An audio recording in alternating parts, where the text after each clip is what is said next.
Hello everyone. तो कैसे हैं आप सभी लोग। आई होप कि आप सभी लोग भाई बहुत ही ज़्यादा अच्छे होंगे। तो मेरा नाम है प्रबोध पांडे एंड आज मैं लेके आ चुका हूँ आप लोगों के लिए इकोनॉमिक्स का एक काफ़ी interesting chapter which is government budget and the economy.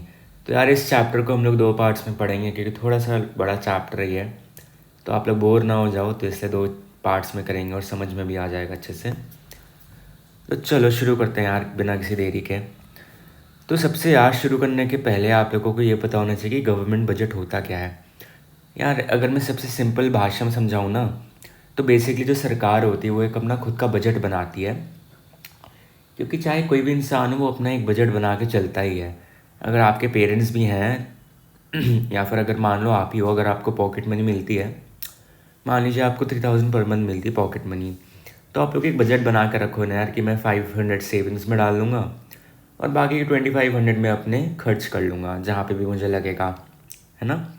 वैसे आपके पेरेंट्स भी हैं, जो भी उनकी सैलरी आती होगी उससे वो अपने बिल्स को क्लियर आउट करते होंगे, है ना। लोन्स वगैरह जो जाते होंगे मिसलेनियस खर्चे हो गए, जैसे कपड़े हो गए, रेंट एंड ऑल, वो सब हो गया, राइट। तो ये हो गया। एंड अब अगर मैं बात करूँ कि इंडिया में February 1 एक बहुत ही वेल नोन डेट है, क्योंकि इस दिन इंडिया में जो फाइनेंस मिनिस्टर होती हैं हमारी, वो प्रेजेंट करती हैं क्या, एक एनुअल बजट। तो क्या होता है ना, इंडिया का भी एक बजट बनता है, एक एनुअल बजट बनता है, जिसमें एक्सपेंडिचर एज वेल एज अपने रिसिप्ट्स को मेंशन करते हैं कि इन स्पेसिफाइड ऑर्डर, है ना। और तो और काफ़ी ज़्यादा डिटेल सब्जेक्ट्स में। और फिर ये जो बिल होता है ये जाया जाता है कहाँ पे, Lok Sabha as well as Rajya Sabha में, ये सब होता है, राइट। और फिर जो जो बजट होता है ये क्या करता है, ये सबसे पहली चीज़ दिखाता है कि आपकी परफॉर्मेंस कैसी रही थी आपकी सरकार की पिछले एक साल में। उसके बाद ये फाइनेंशियल प्रोग्राम्स को स्पेसिफाई करता है, यहाँ पे मेंशन करता है, और तो और पॉलिसीज़ बताता है गवर्नमेंट की अगले साल के लिए, ठीक है। अब हम लोग आते हैं फिजिकल पॉलिसी पे कि भाई फिजिकल पॉलिसी क्या होती है। फिजिकल पॉलिसीज़ वो प्रोग्राम्स एज वेल एज वो पॉलिसीज़ होती है जो गवर्नमेंट बेसिकली प्रेजेंट करती है, किस में, अपने बजट में, which are known as budgetary policy और physical policy of the government, ठीक है। कुछ सिंपल, कुछ ऐसा है नहीं इसमें। आगे बढ़ते हैं कि यार हर एक चीज़ का ना एक ऑब्जेक्टिव होता है, हर एक चीज़ की एक इम्पोर्टेंस होती है। वैसे ही हमारे गवर्नमेंट बजट की भी कुछ स्पेसिफाइड ऑब्जेक्टिव्स हैं यार। तो सबसे पहला ऑब्जेक्टिव है उसका कि आपकी जीडीपी की ग्रोथ होनी चाहिए। क्या होनी चाहिए, जीडीपी की ग्रोथ होनी चाहिए। एलोकेशन ऑफ रिसोर्सेज होना चाहिए, एलोकेशन ऑफ रिसोर्सेज। अब जैसे अगर मैं बताऊं तो देखो यार, इंडिया में क्या होता है ना, ऐसा माना जाता है, एक थ्योरी है कि इंडिया में जो बंदा गरीब है वो गरीब ही रहता है और जो अमीर है वो ज़्यादा अमीर होता रहता है। जो गरीब है वो धीरे धीरे और गरीब होता है और जो अमीर है वो उसके कंपैरिजन में काफ़ी ज़्यादा रिच होता जाता है। तो हमें एलोकेशन करनी पड़ती है किसकी, रिसोर्सेज की। ये बेसिकली इंटरकनेक्टेड है किससे, distribution of income and wealth वाले पॉइंट से, right. Provision of public goods आ गया, बैलेंस रीजनल ग्रोथ आ गया, एम्प्लॉयमेंट अपॉर्चुनिटीज़ आ गई। जैसे कि जो पुअर पीपल होते हैं या फिर जो बैकवर्ड क्लासेस होती हैं उनके पास इतनी अपॉर्चुनिटीज़ नहीं होती है, तो जो गवर्नमेंट का जो बजट होता है ये अलग अलग ऑब्जेक्टिव्स लाता है। जैसे कि एक मनरेगा भी आया था,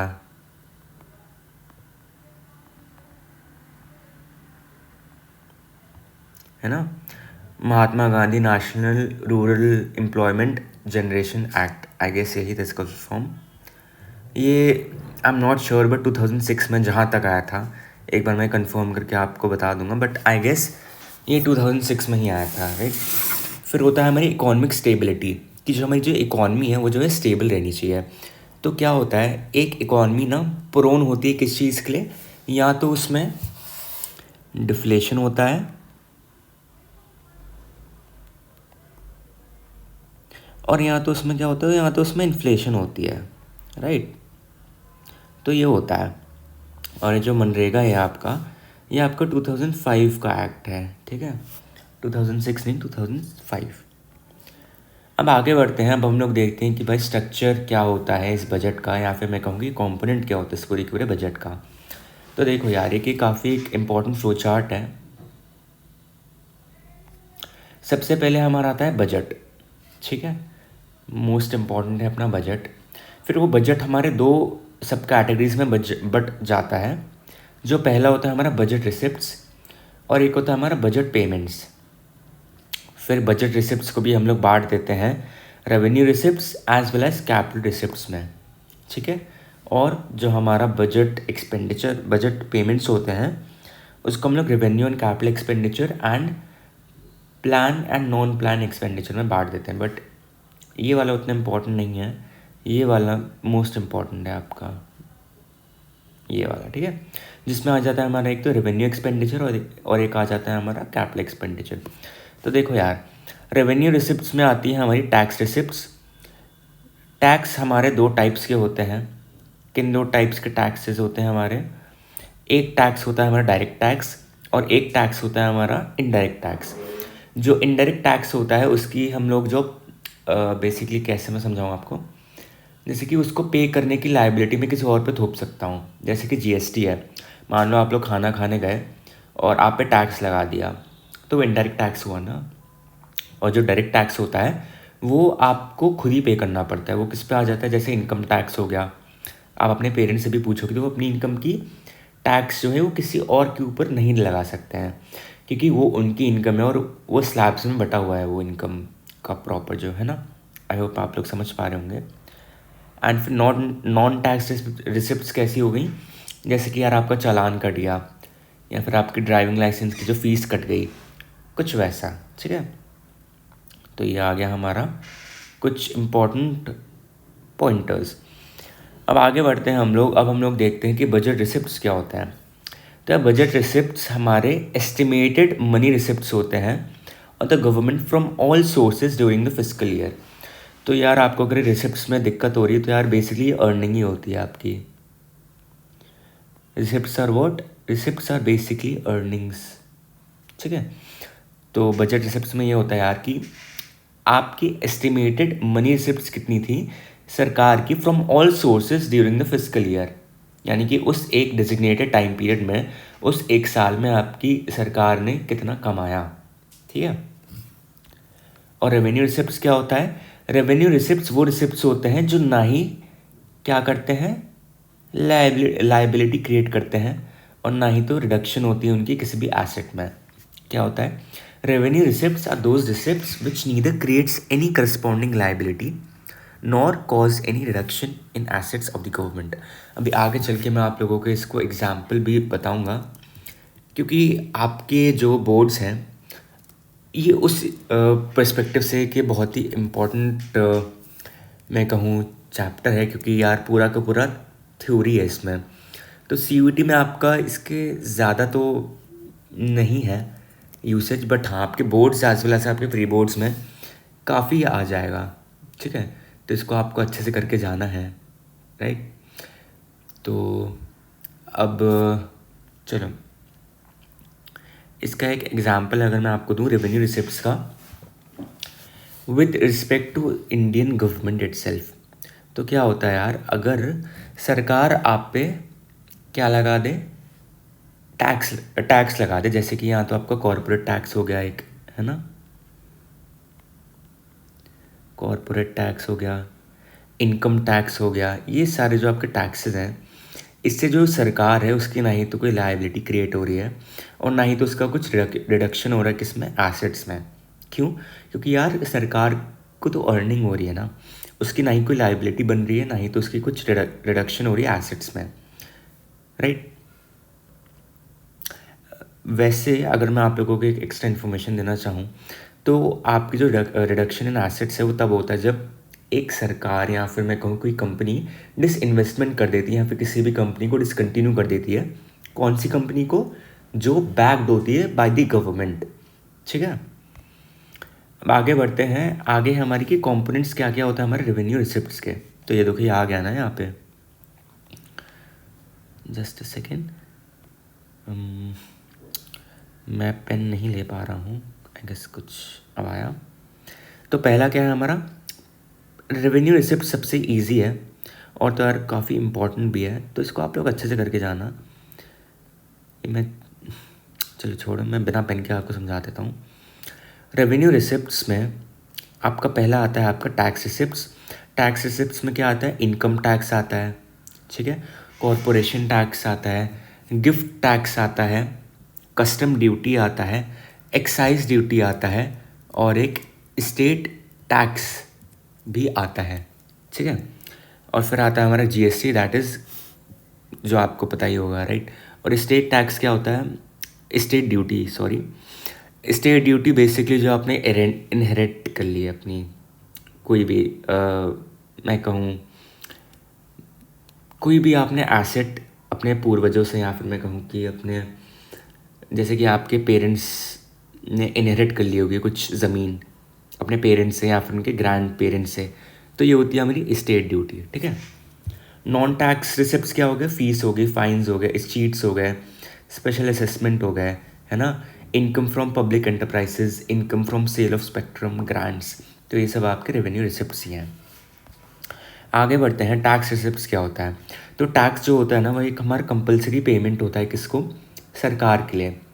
जो कौन करता है? सबसे इम्पॉर्टेंट है, एक तो हाउस होल्ड्स करेगा, फर्म्स करेगा, या फिर जो अदर इंस्टीट्यूशनल यूनिट्स हैं अपनी, ठीक है, ये सभी के सभी प्रोन है किसके लिए? टैक्स को पे करने के लिए। और नहीं करेंगे तो फिर यार फिर जेल हो सकती है, या फिर आप पे इतना फ़ाइन लग जाएगा कि भाई फिर कुछ और चारा बचेगा नहीं आप पे। आगे बढ़ते हैं कि हमारे पास कितने टाइप्स के टैक्सेस होते हैं। कुछ 3 टाइप्स के हमारे पास टैक्सेस है। एक होता है progressive and regressive, value added specific tax, direct and indirect tax. तो प्रोग्रेसिव एंड रिग्रेसिव तो नाम से समझ आ रहा है, प्रोग्रेसिव एक टैक्स हो गया, रिग्रेसिव एक टैक्स हो गया, वैल्यू एडेड में हो गया value added taxes and specific taxes. But जो मेन है आपका, मेन यही है आपके डायरेक्ट एंड इनडायरेक्ट। ये आपके थोड़ी सी एक्स्ट्रा इन्फॉर्मेशन है, नहीं भी करोगे तब भी चलेगा, बट सीयूईटी के लिए इम्पॉर्टेंट है ये पर्टिकुलर स्लाइड। जो जो नए नाम है ना उनको अच्छे से करना, राइट। अगले लेक्चर में मैं आपको ये एक एक एक्सप्लेन कर दूंगा। अब हम लोग देखते हैं एक बार कि भाई differentiate between progressive as well as regressive tax. तो प्रोग्रेसिव टैक्स क्या होता है? एक टैक्स को हम लोग प्रोग्रेसिव कब कहेंगे? जब उसका जो रेट है इसका टैक्स इंक्रीज़ का, वो इंक्रीज़ करता है with the increase in income, यानी कि यार जितनी इनकम उतना आपका टैक्स, प्रोग्रेसिव, ठीक है। It causes a greater burden over the rich than the poor. तो ऐसे ही आपकी जो है, मैं उसका एक टर्म भूल गया, बट ऐसे ही जो सरकार है वो जो है एक लेवल पे लाने की कोशिश करती है, जो हो नहीं पाएगा, but still they try to bring the poor and the rich on one level itself. इसलिए जो जितना इंसान जितना रिच है उतना ही उस पर टैक्स लगा देते हैं, राइट। रिग्रेसिव टैक्स क्या होगा? एक टैक्स को हम लोग रिग्रेसिव तब कहते हैं यार कि of tax decreases with an increase in income, ठीक है। A tax is said to be regressive when the rate of tax decreases with an increase in income, है ना। कुछ एस्पेक्ट्स में हो सकता है, but still it causes a greater burden over the poor than the rich. But India में ऐसा I don't think so होता है यार, रिग्रेसिव टैक्सेस नहीं लगते हैं, मोर और लेस प्रोग्रेसिव ही लगता है, ठीक है, इंडिया में। बट स्टिल सीयूईटी के लिए आ सकता है, तो करके चले जाना। आगे बढ़ते हैं, अब देखते हैं हम लोग कि वैल्यू एडेड टैक्स और स्पेसिफिक टैक्सेस क्या होते हैं। वैल्यू एडेड टैक्स एक इनडायरेक्ट टैक्स होता है जो इम्पोज करा जाता है किन पे? On value added at the various stages of production. ये मैं आपको आगे चल के समझाऊंगा कि यार ये क्या है। बट क्या है ना कि हमारी जो प्रोडक्शन है वो एक लेवल तक सीमित नहीं है, उसके काफ़ी सारे स्टेजेस आते हैं, उसके सारी एक बेसिकली एक साइकिल फॉलो होती है। तो उसी साइकिल में हर एक जगह पे आपका टैक्स लगेगा, है ना। जितना जितना आपने क्या किया, प्रोडक्शन किया, जितनी जितनी आपकी वैल्यू ऐड हुई उतना ही उतना आपका टैक्स लगता जाएगा। तो ऐसा ही है ये भी कुछ, है ना। GST is an important form of value added tax. Specific tax क्या है? ये जो टैक्स होता है ये बेसिकली उन कमोडिटीज़ पे लगता है जो जिनका बेसिस ही होता है यूनिट्स, साइज और weight. It is called specific tax. अब मान लो कि आपकी कोई सिबलिंग या फिर आपका कोई सिबलिंग दूर रहता है आपसे, तो आपको क्या करना है, कुछ भिजवाना है। तो आप लोग कैसे भिजवाओगे? पोस्ट ऑफिस से, या फिर आप किसी डीटीएच नहीं, कुछ कहते हैं उसको, कोरियर सर्विसेज ही होती है ना। तो जब आप लोग जाओगे तो फिर वो लोग ना वेट के हिसाब से आपका प्राइस लेते हैं। तो ये भी कुछ स्पेसिफिक टैक्स ही होता है ये इनका, है ना। आगे बढ़ते हैं। अगला है हमारा क्या, direct tax and indirect taxes क्या होता है। जैसे कि मैंने आपको पहले बता दिया कि डायरेक्ट टैक्स आपको खुद देना पड़ता है। इनडायरेक्ट टैक्स की आप जो वो है, मैं क्या, जैसे कि उसको देने की लाइबिलिटी में कह लूँ, या फिर उसका पास ऑन कर सकते हो, है ना। रेस्टोरेंट्स एंड ऑल यही करते हैं, हमसे वो टैक्स ले लेते हैं, राइट। डायरेक्ट टैक्स क्या है, it is a tax which is finally paid by the person whom it is legally imposed. Indirect tax, it is imposed on one person but is paid by another, जैसे हमने आपको बताया, ठीक है। आगे बढ़ते हैं। आगे हमारा कैपिटल रिसिप्ट्स। कैपिटल रिसिप्ट्स वो रिसिप्ट्स होते हैं जो या तो आपकी एक लाइबिलिटी क्रिएट कर देंगे या तो एक रिडक्शन कर देंगे, किस में, एसेट्स में, ठीक है। आगे चल के मैं आपको इसका एक एग्जांपल भी दूंगा। अगला है हमारा कि यार कंपोनेंट्स क्या क्या होते हैं हमारे किसके, जस्ट अ सेकेंड, हमारे कैपिटल रिसिप्ट्स के। तो इसमें से मैं आपको कुछ इंपॉर्टेंट पॉइंटर्स बता दूंगा, या फिर कुछ इंपॉर्टेंट मैं क्या बताऊँ, जैसे कि टॉपिक्स बता दूंगा जो आप करके चले भी जाओगे तब भी आपका बोर्ड्स का एज वेल एज आपके प्री बोर्ड्स का आराम से हो जाएगा, right. For example capital receipts क्या होती हैं, फिर से एक बार मैं आपको बता देता हूँ। जो या तो आपकी एक लाइबिलिटी क्रिएट कर देंगी, या तो एक आपका रिडक्शन हो जाएगा एसेट्स में। फॉर एग्जांपल मैं कंपनी चलाता हूँ और मैंने अपनी मैंने बिल्डिंगें बेच डाली, क्या हुआ, रिडक्शन हो गया मेरी एसेट्स में, ठीक है। मान लो मैंने लैंड बेच दी, क्या हो गया, रिडक्शन हो गया एसेट्स में। मैंने मशीनरी बेच दी, मेरा तब भी रिडक्शन हो जाएगा एसेट्स में, है ना। तो ये हमारी कैपिटल रिसिप्ट्स हैं और मुझे उससे फिर अर्निंग होगी। कंपोनेंट्स क्या क्या हैं इसके, रिकवरी ऑफ लोन है, borrowing and other liabilities and other receipts. Borrowing आप किससे करोगे, जनरल पब्लिक से, रिजर्व बैंक ऑफ इंडिया से, and as well as the rest of the world. Budget expenditure क्या है, अब देखो यार, बजट एक्सपेंडिचर होता है हमारा कि हमने कितना एक्सपेंडिचर कर दिया है एक फिजिकल ईयर में। एक होता है कि यार हमने कितनी कमाई कर ली है एक साल में, एक होता है यार हमने कितना खर्च दिया है। और जो इंडिया है, अगर मैं बताऊं तो इंडिया है जो आपकी, वो खर्चती ज़्यादा है, उसका एक्सपेंडिचर ज़्यादा होता है as compare to its earnings, ठीक है। Revenue expenditures are those expenditures which neither reduce any liability nor increase in assets of the government। ये शायद से रिपीट हो गया, आई एम रियली सॉरी। आगे देखते हैं कि इंपॉर्टेंट आइटम्स क्या है हमारे रेवेन्यू एक्सपेंडिचर के। सबसे पहला होता है हमारा कि wage bills of the government, interest payments आ गया, एक्सपेंडिचर ऑन सब्सिडीज आ गया, एंड डिफेंस परचेजेस आ गया, ठीक है। कैपिटल एक्सपेंडिचर क्या होता है, कैपिटल एक्सपेंडिचर हमारे वो एक्सपेंडिचर्स होते हैं जो हमारे ना ही तो रिड्यूस करते हैं लायबिलिटी, ना ही तो इंक्रीज करते हैं एसेट्स ऑफ द गवर्नमेंट में। आगे देखते हैं इसको हम लोग, एग्जाम्पल हो गया हमारे expenditure on land and building. यानी कि यार मान लो कि यार किसी सरकार ने, मान लो इंडिया में सरकार ने एक नई मिनिस्ट्री बनाने की सोची, तो उसने एक नई लैंड परचेज़ की और उस पर अपना पैसा इन्वेस्ट कर दिया। तो क्या उसका कुछ डिक्रीज़ हो रहा है, उसकी क्या रिडक्शन हो रही है एसेट्स में। आप लोग सोचोगे कि हाँ हो रही है क्योंकि उसका पैसा खर्च हो रहा है, बट नहीं, ऐसा नहीं होगा, क्योंकि आगे चल के उसको उसी से प्रॉफिट भी मिलेगा, ठीक है। फिर हो गया हमारा expenditure on machinery and equipments, purchases of shares, loans by the central government to the state government. तो सेंट्रल गवर्नमेंट क्या करती है, लोन्स देती है किसको, स्टेट गवर्नमेंट को। जैसे कि वेस्ट बंगाल में बाढ़ आ गई थी जब, तो मोदी जी ने कुछ पैसा सैंक्शन किया था वेस्ट बंगाल के, ठीक है। एंड उसी से ही फिर वो हेल्प करी गई थी जितने भी लोग अफेक्ट हो गए थे फ्लड से। आगे देखते हैं, अगला है हमारा कि अब plan expenditure and non plan expenditure में क्या हमारा डिफरेंस है। प्लान एक्सपेंडिचर वो एक्सपेंडिचर होता है which relates to specified plans, यानी कि यार वो एक डिजिग्नेटेड होता है, वो सरकार हमें प्लान करके ही चलती है यार कि ठीक है मैंने इतना तो खर्च करना ही करना है। जैसे कि आप भी अगर सोच लो कि यार आपने अगर सोचा कि मुझे 500 का कुछ ख़रीदना है, तो वो आपने प्लान कर रखा है। मान लो अगर आप लोग दोस्तों के साथ चले गए और आपके दोस्तों को आपकी पॉकेट में 500 का नोट दिख गया, तो यार वो तो खर्च ही करवा देंगे ना कि यार चल यार कुछ खाना खिला दे या फिर कुछ पिला दे। तो वही तो हुआ यार, नॉन प्लान था वो एक्सपेंडिचर आपका, जो आपने अपने दोस्तों पे खर्च दिया। तो आपका जो प्लान एक्सपेंडिचर है वो अब आपका नहीं हो पाएगा, है ना, क्योंकि नॉन प्लान ऑलरेडी हो चुका है। और आपका बजट है जो, वो बेसिकली ख़त्म हो चुका है या फिर एग्जॉस्ट हो चुका है ना। Plan expenditure as well as non plan expenditure भी कुछ ऐसा ही है, राइट। तो चलो यार, आज के लिए बस इतना ही। आज का लेक्चर मैं यहीं पे ख़त्म करता हूँ और अगले लेक्चर में आपके लिए इसके ही आगे का कॉन्टिन्यूएशन में ले आऊँगा टॉपिक, है ना। और एग्जाम्पल्स भी लेके आऊँगा मैं, सो डोंट वरी।